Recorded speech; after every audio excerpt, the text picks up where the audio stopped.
चिंता की बात नहीं है। ऐसे समय पे एक्यूमुलेट करो, लेकिन पहली प्रायोरिटी किधर रखो, जो ग्रोथ में है।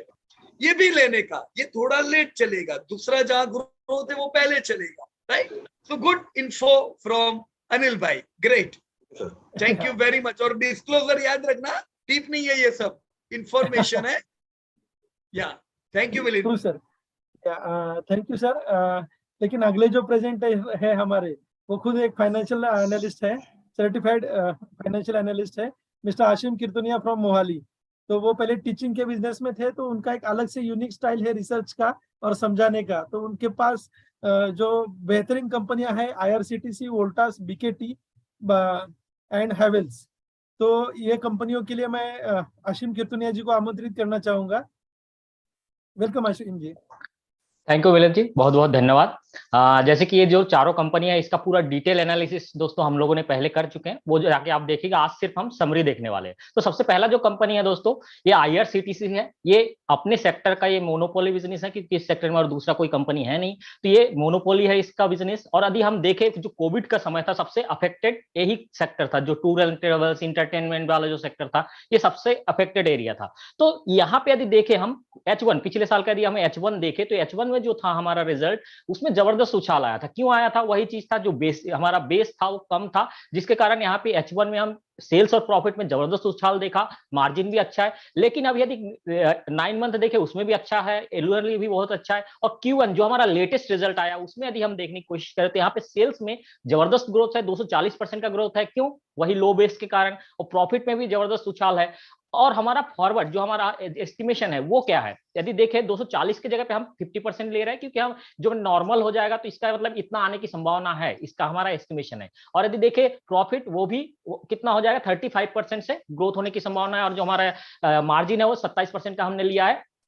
तो यहां से क्या लगता है, ये देख के हमें सीधा पता चलता है कि जो प्रॉफिट है, जो सेल्स है, वो लाइफ टाइम हाई लगेगा, क्योंकि 50% से बढ़ रहा है। मतलब जो सेल्स है, lifetime high sales, lifetime high profit. उससे क्या होगा? उससे लाइफ टाइम हाई ईपीएस आएगा। मतलब लाइफ टाइम हाई प्रॉफिट आ रहा है, तो लाइफ टाइम हाई ईपीएस आएगा। लाइफ टाइम हाई ईपीएस आया मतलब क्या होगा? लाइफ टाइम हाई प्राइस भी हम देखने को मिलेगा। तो ईपीएस 2022 में कितना था? फाइनेंशियल ईयर में 8 रुपए, जो कि अभी हमारा एस्टिमेशन है कि 11 रुपए हो जाएगा। और यदि पी देखे, फेयर पी 45 है, और अभी का यदि पी देखे, थोड़ा ज्यादा है, 64। बट और इसका यदि यील्ड देखे 1.6, जो कि कम है, क्योंकि दोस्तों इसमें अभी ग्रोथ है। तो जो भी अच्छे ग्रोथ में है, जो भी सेक्टर हो, जो भी कंपनी हो, उसमें यील्ड थोड़ा कम होगा। तो इसको हमें किस प्राइस में लेना चाहिए, थोड़ा सा देखते हैं। यदि चार्ट में देखेंगे, चार्ट में अभी बहुत मतलब एसआईपी करने के जोन में है, तो हमें 601 के आसपास हमें बाई करना चाहिए। लेकिन जो एसआईपी कर रहा है, ऐसा नहीं कि 601 में ही करना है, जो हर महीने रेगुलर पैसे डालते हैं, उनको इसमें एसआईपी करते ही रहना चाहिए, क्योंकि ये अभी करेक्शन मोड में है। और शॉर्ट टर्म टारगेट देखें अगले साल तक का ही, तो 1121 का टारगेट है दोस्तों। यहाँ पे हमें टारगेट का मतलब बेचना नहीं है,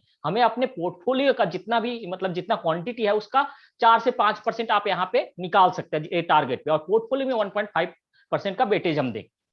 चलिए नेक्स्ट कंपनी देखते हैं। जो नेक्स्ट कंपनी है हमारा दोस्तों, ये वोल्टास है, अपने सेक्टर का लीडर कंपनी। दोस्तों ये एसी बनाती है, एयर कंडीशनिंग से रिलेटेड है।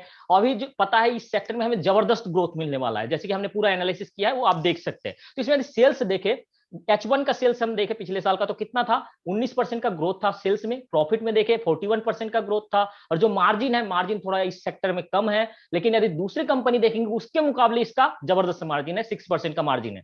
और यदि Q1 यहां से यदि देखें 9 मंथ में क्या हुआ, थोड़ा डाउन हुआ सेल्स, प्रॉफिट भी डाउन हुआ। एनुअली देखे सेल्स डाउन हुआ, फिर प्रॉफिट डाउन हुआ। यहाँ नेगेटिव का मतलब ये नहीं है कि दोस्तों ये लॉस कर रही है, जो पिछले एनुअल जो रिजल्ट था उससे कंपैरिजन में डाउन हुआ है। और Q1 का जो है यहाँ पे डाउन दिख रहा है, Q1 में और डाउन हुआ।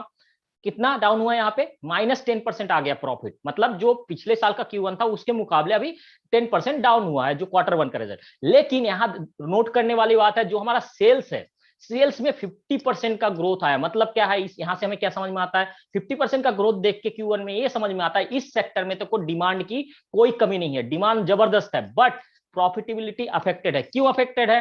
क्योंकि दोस्तों इन्फ्लेशन, रॉ मटेरियल का कॉस्ट, जिसके चलते इसका प्रॉफिट क्या आया है? डाउन आया है। तो क्या होगा आने वाले समय में? 2-4 क्वार्टर बाद हम देखेंगे कि इन्फ्लेशन भी कंट्रोल में आ रहा है, रॉ मटेरियल का दाम भी कंट्रोल में आ रहा है, तो उस समय फिर से ये अपने पुराने स्थिति में आ जाएगा। तो यहाँ पे हम क्या उम्मीद करें? जो फॉरवर्ड हमारा फॉरवर्ड हमारा एस्टिमेशन है, जो हमारा एस्टिमेशन है, वो यदि देखें, तो सेल्स में हम ये उम्मीद कर रहे हैं कि 20% का ग्रोथ रहने की उम्मीद है। प्रॉफिट -5% का ग्रोथ देने की हम मान सकते हैं, और जो हमारा मार्जिन है वो 4% के आसपास रहने की संभावना है। तो यहां से हम क्या निष्कर्ष निकालेंगे, यहां से सीधे हम देख सकते हैं डिमांड जबरदस्त है, प्रॉफिटेबिलिटी अफेक्टेड है, जिसके कारण क्या होगा, लाइफ टाइम हाई, इसका सेल्स लाइफ टाइम हाई लगाएगा लेकिन प्रॉफिट जो है वो लाइफ टाइम हाई नहीं लगा पाएगा, जिसके कारण क्या होगा, उसका ईपीएस भी लाइफ टाइम हाई नहीं लगेगा, जिसके उसका क्या इफेक्ट होगा, जो शेयर प्राइस है वो क्या होगा, एक रेंज बाउंड में चलने की हम उम्मीद कर सकते हैं। तो देखिए ईपीएस कितना था पिछले साल का, 15, ट्रेल ईपीएस 15 है, और हमारा उम्मीद है कि 14% का ईपीएस इस साल रहने की उम्मीद है। और यदि फॉरवर्ड पी देखे कितना है 25, और सॉरी फेयर पी देखे 25 का है, और यदि फॉरवर्ड पी देखे तो कितना है 64, जो कि अभी ज्यादा है। और यील्ड देखिए, यील्ड 2% के आसपास है, तो हमें मान के चलते कि जब 3% के आसपास आता है मतलब अच्छे वैल्यू में है। तो चलिए अब चार्ट में देखते हैं क्या है क्या नहीं। अब चार्ट में देखिए, अभी जैसे कि हमने देखा कि इसके प्रॉफिटेबिलिटी अफेक्टेड है, कोई शेयर कब नीचे आएगा, जब उसका प्रॉफिटेबिलिटी अफेक्टेड होगा। यहाँ चार्ट में भी आप देख सकते हैं कि ये क्या एक करेक्शन फेज पे चल रहा है। क्यों? Inflation, raw material cost, profitability down, जिसके कारण करेक्शन में है। तो हम क्या करेंगे, बाइंग रेंज 799 से 1060 के बीच में हम इसको बाई करेंगे, और 3 से 4 से 5% आप कहां पे 1582 में, ये हम शॉर्ट टर्म टारगेट मान के चल रहे हैं कि हमारे पोर्टफोलियो में जितना है उसका 4 से 5% हिस्सा वोल्टास का, बस 4 से 5% हिस्सा हम यहाँ पे क्या करेंगे टोटल का, यहाँ से हम निकाल सकते हैं। और जो प्रॉफिट पोर्टफोलियो में हमें क्या कितना रखना है, 2% हम रख सकते हैं। चलिए नेक्स्ट कंपनी देखते हैं। नेक्स्ट कंपनी है हमारा बालकृष्ण टायर। ये भी अपने सेक्टर का एक जबरदस्त कंपनी है, ह्यूज वेल्थ बना के दिया है दोस्तों। आपने यदि देखा होगा 1 करोड़ का 2-2.5 करोड़ बना के दिया है पिछले 20 साल में। तो ये एक जबरदस्त कंपनी है। तो इसमें भी दोस्तों यदि देखें H1 का जो रिजल्ट था उसमें सेल्स ग्रोथ कितना था पिछले साल का, 59%, प्रॉफिट ग्रोथ था 53%, और मार्जिन कितना था 18% के लगभग था। और उसके बाद यदि आप थोड़ा सा यहाँ देखेंगे और आगे 9 मंथ और एनुअली, तो यहाँ पे देखिए सेल्स में कोई कमी नहीं है। इनका जो सेल्स है उसमें तो जबरदस्त डिमांड है, लेकिन प्रॉफिट में क्या हो रहा है, थोड़ा थोड़ा यहाँ से कम होते जा रहा है। और Q1 में तो और भी कम हो गया, कितना, -7%, मतलब पिछले क्वार्टर के मुकाबले इस क्वार्टर में -7% क्या हुआ, डाउन हुआ है इसके प्रॉफिट में। तो ये पिछला कंपनी जैसे है, वोल्टास जैसे डिमांड ह्यूज है बट प्रॉफिटेबिलिटी डाउन है। क्यों डाउन है? वही इन्फ्लेशन, रॉ मटेरियल कॉस्ट का इफेक्ट यहाँ पे दिख रहा है। तो हम क्या उम्मीद करेंगे, जो सेल्स है वो 30% से ग्रोथ होगा, लेकिन प्रॉफिटेबिलिटी क्या हो, डाउन है, जिसके चलते इसका ईपीएस भी नहीं बढ़ेगा। तो क्या उम्मीद करेंगे हम कि एक रेंज बाउंड में ये क्या करेगा, मूव करेगा। तो ईपीएस कितना था पिछले साल का 74, अभी ट्रेल ईपीएस कितना आ रहा है 73, और हमारा जो एस्टिमेशन है वो कितना आएगा इस साल 67। तो ईपीएस डाउन हो रहा है, मतलब हम ये उम्मीद करेंगे ये जो शेयर है क्या होगा, करेक्शन में रहेगा, एक्युमुलेशन करने का मौका देगा, क्योंकि ये जो कंपनी है दोस्तों बहुत ही कम ऐसा समय आता है जब इसको हम एक्युमुलेट कर पाए। तो यहाँ पे देखिए कितना है, फेयर पी यदि देखेंगे 15 का, और फॉरवर्ड पी यदि देखेंगे 28 का, जो थोड़ा सा ज्यादा तो नहीं बोल सकते लेकिन ठीक ठाक है। लेकिन यहाँ नोट करने वाली बात है, यील्ड जो है दोस्तों 4% का यील्ड है, जो कि बहुत ही अच्छा है। यील्ड जब भी दोस्तों देखेंगे किसी कंपनी कम आता है, आप देखेंगे बड़े बड़े इंस्टीट्यूशन भी आता है इस शेयर को एक्युमुलेट करने के लिए। तो इसको हमें डेफिनेटली एक्युमुलेट करना चाहिए। किस रेंज में करना चाहिए, चलिए देख लेते हैं चार्ट में। चार्ट में देखिए इसका जो बाइंग रेंज है दोस्तों, देखिए हमारा जो अभी हमने ग्रोथ देखा वही यहाँ पे रिफ्लेक्ट हो रहा है। क्या इस एक रेंज बाउंड में मूव हो रहा है, तो हमें किस प्राइस में बाई करना चाहिए, 1887, उसी प्राइस के आसपास है, डेफिनेटली इसमें एसआईपी करिए। और हमारा शॉर्ट टर्म टारगेट है जो 2849 का है, इस प्राइस में हम अपना टोटल पोर्टफोलियो, मतलब जो जितना हम खरीदेंगे उसका 3 से 4% हम निकाल सकते हैं, और पोर्टफोलियो में 0.5% का वेटेज हम इसको दे सकते हैं। चलिए नेक्स्ट कंपनी देखते हैं। नेक्स्ट जो कंपनी है दोस्तों, ये भी अपने सेक्टर का लीडर कंपनी है, हैवेल्स दोस्तों। इसके भी हमने देखा है कि ये भी एक जबरदस्त कंपनी है, अच्छा वेल्थ बना के दिया है। तो इसमें देखिए इसमें क्या चल रहा है, इसमें देखे सेल्स पिछले साल का H1 का देखे 46% का ग्रोथ था, प्रॉफिट 38% का ग्रोथ था, और मार्जिन यदि देखे 9% का था। इसी तरह यदि देखे 9 मंथ में क्या हुआ, सेल्स थोड़ा डाउन हुआ, प्रॉफिट और डाउन हुआ। एनुअल में देखे तो सेल्स ठीक ठाक है, मतलब वही मेंटेन किया, लेकिन प्रॉफिट भी वही सेम है 9 मंथ और एनुअल। लेकिन Q1 में यदि देखेंगे, यहाँ पे भी वही कहानी है जो हमने पिछला 2 कंपनी देखा। Q1 में सेल्स देखते हैं 62% है, मतलब जबरदस्त डिमांड, बट प्रॉफिट क्या हो रहा है यहाँ पे, थोड़ा अफेक्टेड है 3%। क्यों? वही यहाँ किस्सा है, रॉ मटेरियल, हमारा इन्फ्लेशन, उसके कारण। तो यहाँ पे 3% आ रहा है। तो हम क्या उम्मीद करेंगे, हम ये उम्मीद करेंगे इस साल 25% से सेल्स ग्रोथ होगा, जो प्रॉफिटेबिलिटी है वो क्या होगा, म्यूटेड रहेगा। तो प्रॉफिटेबिलिटी जब म्यूटेड है, मतलब दोस्तों क्या होगा, जो शेयर है वो एक रेंज बाउंड में रहने की उम्मीद है।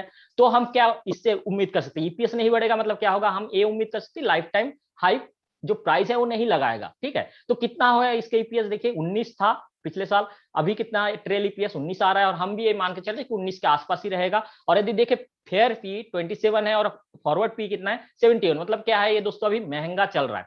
यहाँ पे हम पी देख के ही बोल सकते हैं कि ये थोड़ा महंगा चल रहा है। और यील्ड देखिए, यील्ड भी 1% है, तो हम ये उम्मीद करेंगे जब 2-2.5-3 के आसपास जब भी यील्ड आएगा तब इसमें हम बाइंग कर सकते हैं। चलिए देख लेते हैं अभी क्या इसका चार्ट में क्या बोलता है। तो चार्ट में देखिए, हमने जब पिछला Q1 रिजल्ट अपडेट किया था तब इसका टारगेट दिया था कि ये जो आपको ग्रीन लाइन दिख रहा था 1398, ये हमने टारगेट दिया था, तो टारगेट तक आया, फिर वहां से वापिस आने लगा है। क्यों आने लगा है दोस्तों? थोड़ा सा यही चीज है कि इसका जो प्रॉफिटेबिलिटी है वो अफेक्टेड है। तो हम ये उम्मीद कर सकते हैं कि थोड़ा सा जब ये रेंज में आए 1039 के आसपास आए तो हम इसको बाई करेंगे। और ये तो शॉर्ट टर्म का टारगेट है जो कि हमारा अचीव हो चुका है। तो लेकिन दोस्तों यहाँ टारगेट मतलब जितने भी कंपनी है उसको हम लॉन्ग टर्म के लिए होल्ड करेंगे, एटलीस्ट 15 से 20 साल या फिर उससे ज्यादा जितना हो सके, और पोर्टफोलियो में 1.5 का वेटेज देंगे।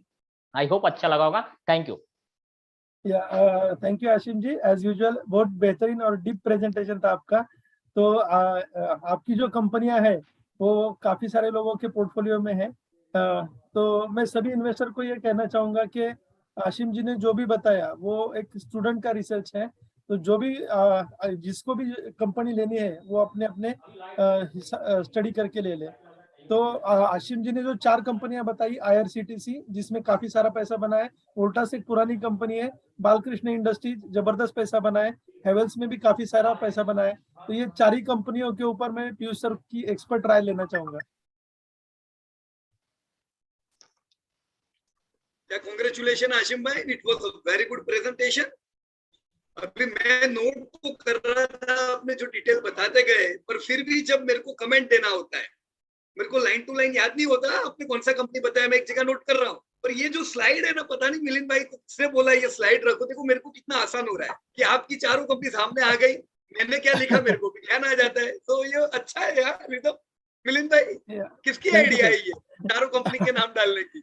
सर वो एक्चुअली आपने जैसे बताया था कि एक ही चीज 10 बार प्रैक्टिस की जाए तो अपने आप बेहतरीन आ जाती है।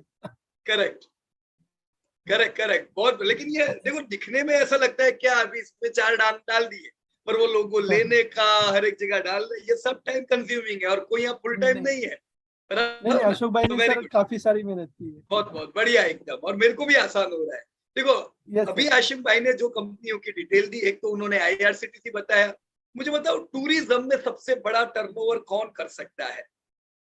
डेफिनेटली दोस्तों ये टच इंटेंसिव सेक्टर था। 2 साल से हमारा घूमना बंद था, ट्रेनें बंद थी, खाली वो लॉजिस्टिक चालू था ट्रेन में, राइट? हम लोग तो जाते नहीं थे। वापस धमाकेदार एंट्री हुई है IRCTC। Lifetime high sales की उम्मीद हम रखेंगे।